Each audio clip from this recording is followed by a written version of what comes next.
Coach, sumasakit ang talampakan ko. Ano po bang dapat kong gawin?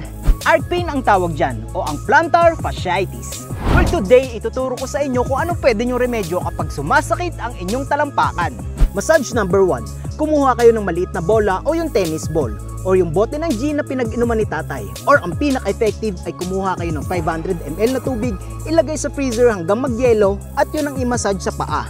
Paikot-ikot ng 30 to 60 seconds.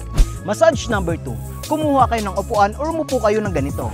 Idekwatro nyo ang sumasakit ng paa at ang isang kamay ay itulak na may kaunting pressure dito sa may bandang sako. At ang isang kamay ay ihawak sa may bandang daliri at ibanat pataas. Hold for 30 to 60 seconds. Massage number 3. Hilutin nyo ang mismong paang sumasakit. At itupi ang mga daliri gaya nito. Parang ganyan. At gawin ito ng 30 to 60 seconds. Pwede nyo rin itong gawin ng nakatayo. And one more tip, pinaka-perfect ang mga running shoes sa jump rope dahil makapal ang sole nito na nakakasuporta sa ating pagtalon. Tandaan nyo lang na kapag may sumakit sa inyong muscles o joints during jump rope ay agad na ipahinga at ihinto. Lagyan ng yelo para mabawasan ang pananakit. And that's it, sana nakatulong ang video na ito sa pananakit ng inyong talampakan. Follow for more jump rope tips!